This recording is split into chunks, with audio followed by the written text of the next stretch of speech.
We're joined now by our Powerhouse Roundtable, ABC News political analyst Matthew Dowd, Shauna Thomas, Washington Bureau Chief for Vice News, Asted Herndon, national political reporter for the New York Times, and NPR congressional correspondent Susan Davis. Welcome to all of you. Great to have you here. And Matthew, I'm going to start with you. It's now week 5 of the shutdown. We've heard the president's offer.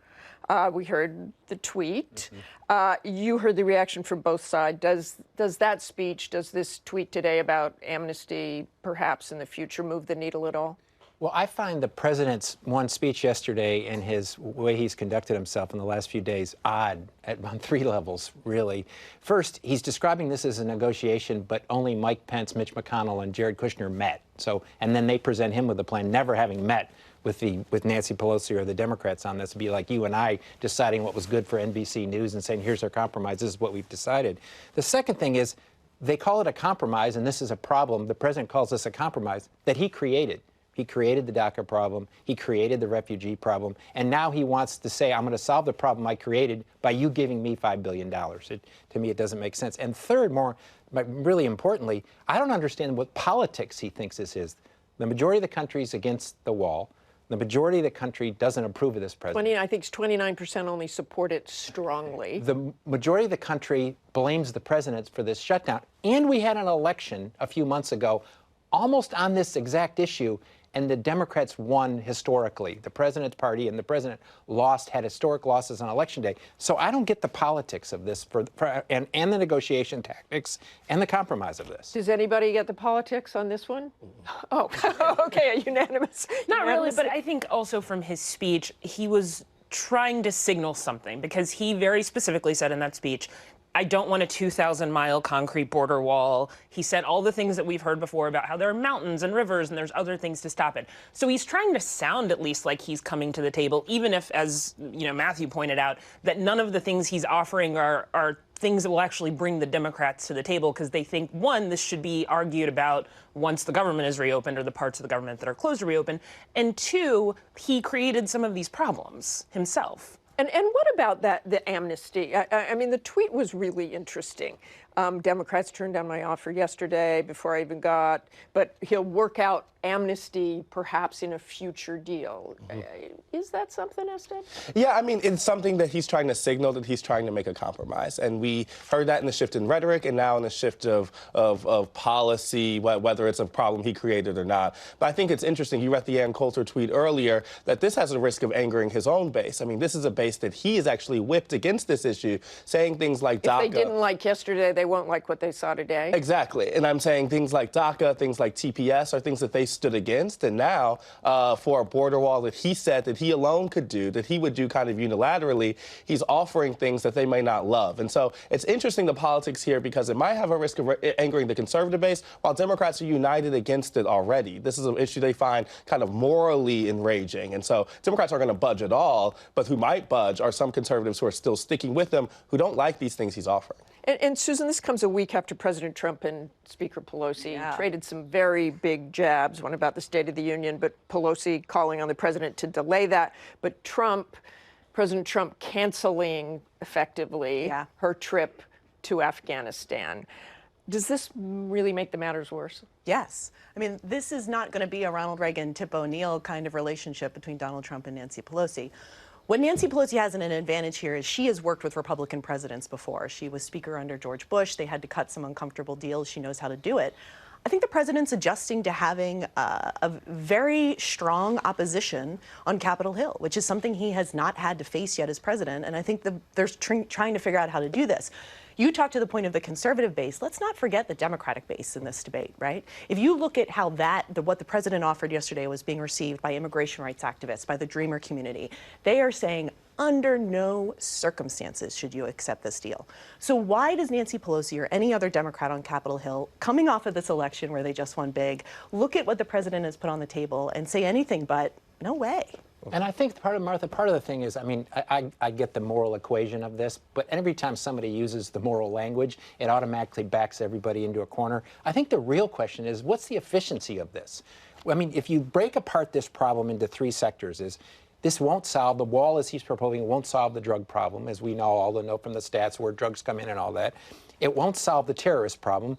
When you take a look at the terrorists, where they come in, where they are, actually, if you wanted to build a wall, you'd build it on the northern border. Interesting that Gillibrand was talking about terrorists. And if you really believe this was a humanitarian crisis, as the president's now saying, which is now different, I don't understand. If he believed it was a humanitarian crisis, why did he send the military down there before Election Day? If you believed it was a humanitarian crisis, this wall isn't the first point in doing that. You'd have a multilateral meeting with Guatemala and El Salvador and Mexico, and you'd sit down and say, how do we solve this? So even if you just looked at it from an efficiency standpoint of government and how we should spend our money on those three things, you wouldn't be doing what the president proposes. And Sean, I want to ask you about Mitch McConnell, who hasn't really been seen much in this, but apparently is going to bring this bill to the floor this week. Well, and there was some reporting that Mitch McConnell basically wanted the president to do something public and put this out there so that he had some cover when he brought it to the floor, because no Senate Majority Leader wants to bring something to the floor that you can't get the votes for. The question is, he still has to get cloture on this. And you may be in a situation where you have the Senator Dick Durbin's Democrats of the world voting against some of these protections for DACA and TPS. But because it's really a moral conversation about what the wall means, even though the president is backing off what it physically means, Democrats don't have to give this to Mitch McConnell.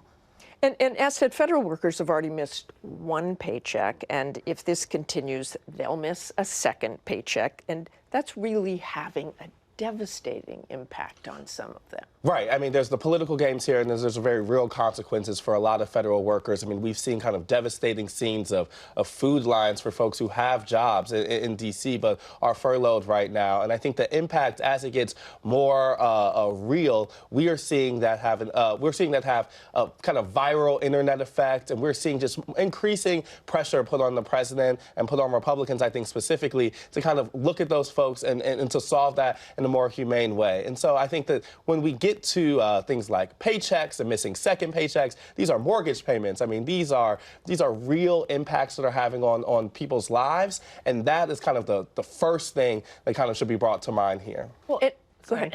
And I also think as it goes on longer and longer and you miss that second paycheck, February 1st, when people actually have to pay their rent, will become like a very big day in the sand, number one. And number two, you start to have the concentric circle effect, really. So, like, what are those towns that rely on the people whose jobs are Bureau of Prisons workers? There's not as much money flowing into those towns. I mean, we had Delta basically say they're losing $25 million because the government just isn't traveling the way it is. And that's what will affect more than those exactly. 800,000 for and sure. the security of the country. Yeah. I mean, that's fundamentally, the security of the country is at risk. And Susan, I want to go back to you on the Hill and the State of the Union. Yeah. And we know that Nancy Pelosi said you should skip it because of security and other things. Or put it in writing. Donald Trump said this morning in a tweet, I'm still thinking about the State of the Union. So many options, including doing it as per your written offer made during the shutdown. Security is no problem. And my written acceptance, while a contract is a contract, I'll get back to you soon. What do you think that means? The president has options. You know, he doesn't have to give it from the House chamber, but there's other places he can give it. There's talk of maybe going to a state capitol and giving it there. We talked about this before, where he had some offers extended in North Carolina to come give it there. He could give it out with workers, saying he's fighting for the wall. He could give it from the White House. I think it's safe to say the president's going to make a statement about this, and the White House is maximizing the highest political impact of how they can take this tit for tat and try and get the upper hand. And I want to move on to the Russia investigation and Mueller. Pretty shocking this week and nearly unprecedented that the special counsel's office would come out with a statement disputing part of BuzzFeed's report alleging the president directed Michael Cohen to lie to Congress. That's truly unprecedented, doesn't look good for the media. What do you think happens? Kirsten Gillibrand thinks it still needs to be looked at. I mean, we're gonna see how it plays out. I mean, this was certainly a bombshell report, one that had lawmakers talking about impeachment. They had the caveat, if true, right? And now we have seen that really come into focus. The rarity in which the special counsel's office puts out these type of statements mean that we should really take this seriously. They're putting out one of these denials that means that we don't know which parts of this BuzzFeed report are accurate. BuzzFeed has asked them to clarify. The special counsel's office has not, but it puts us in the kind of iffy situation, right? That we don't know which parts of this bombshell report are true, but we'll see increasing investigations. We'll see lawmakers want to poke at some of these lanes that the report has opened up. And as we get further and further along, they might be vindicated. It might be fully rejected. It also made me think of all of the stories, the countless stories that the special counsel's office has not disclosed. Exactly. I've never gotten an email back from the special counsel's press office that was more than like half a sentence long. So the fact that they came out, but there's been all these other stories, right? And the special counsel is basically saying no comment to those. So should I believe they're all true as well? And it opens the special counsel's office up for basically kind of confirming everything else in a weird way. But I also think this just pulls into focus that the only guy who knows what's going on is Mueller in the special counsel's office. And it also helps in some ways Nancy Pelosi quell all of the House members who may want to talk about impeachment.